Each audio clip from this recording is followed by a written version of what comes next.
Welcome to Coinpunks, where we cover the top stories in the crypto space, helping you get informed on all things related to digital assets. Let's jump into today's stories.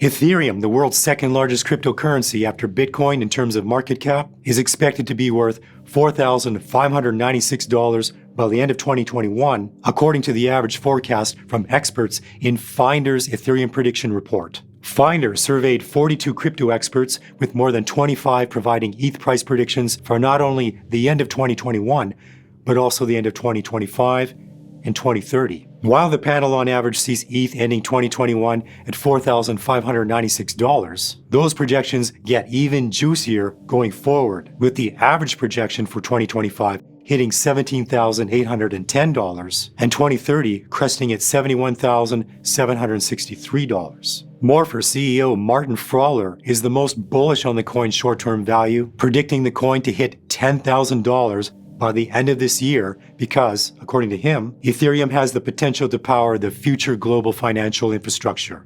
Over the long term, the head of blockchain at Real Fever, Pedro Febrero, is the most in on the coin, believing it has the potential to be worth $1 million by 2030. The flippening, the hypothetical event in which ETH overtakes Bitcoin as the biggest crypto by market cap, is probably in the cards according to 68% of the panel. But when that will happen is a whole other question. A quarter of panelists see the flippening happening in 2023, with 15% believing it'll happen in 22 and another 15% expecting it to occur in 2025.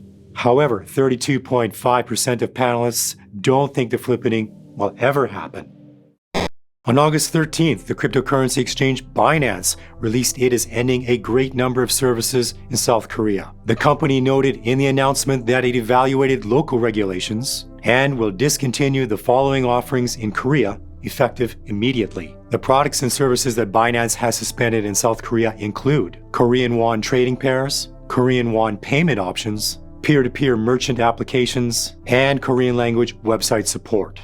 What do you think about Binance suspending services in South Korea? Let us know in the comments section below. In today's rocker segment, Till Lindemann, lead singer of the German metal band Rammstein, has angered Russia's renowned Hermitage Museum with a crypto initiative. The musician seeks over 100,000 euros for an NFT collection containing footage and imagery shot in the cultural institution. The tokens have been created without its authorization. Lindemann has put up for sale 5 non-fungible tokens, or NFTs, the most expensive which has a price tag of 100,000 euros. The world-famous museum in St. Petersburg allowed Lindemann to record the video as a part of the Year of Germany in the Russian Federation, which started in August 2020. Mr. Lindemann was sent a warning notice regarding the violation of the museum's licensing policy with his NFT project. No response has been received from the German singer so far, and the tokens have already been offered for sale online. Quantitative analyst PlanB says he believes that his end-of-year price forecast for Bitcoin will be realized. Speaking on the What Bitcoin Did podcast, PlanB says that he's keeping faith in the stock-to-flow model he popularized in the cryptocurrency space. The stock-to-flow model, typically used in valuing traditional assets, aims to predict price by measuring existing supply against production rate. According to PlanB, Bitcoin will hit a 6-figure price by the end of 2021. Quote, "I never had any doubt. I still think it'll be $100,000 end of year minimum. And there's a lot of time. We're at $40,000 now, so that's a 2.5x. We've done more in 1 or 2 months historically. So it can be done. I'm very confident. I still see people on the internet calling for $20,000 for Bitcoin. I don't think that's going to happen. $100,000 by Christmas." What are your thoughts on PlanB's forecast? Let us know in the comments section.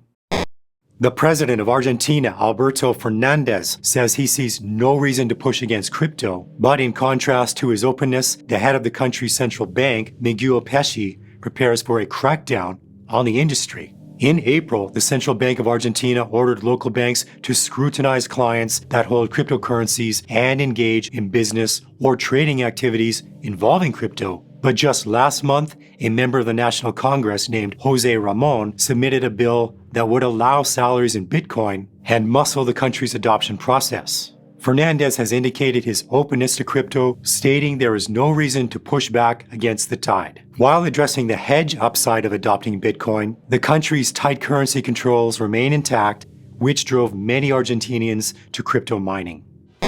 This wraps up things for today's show. Leave your comments on today's stories and also drop suggestions for what you'd like coverage on in the future.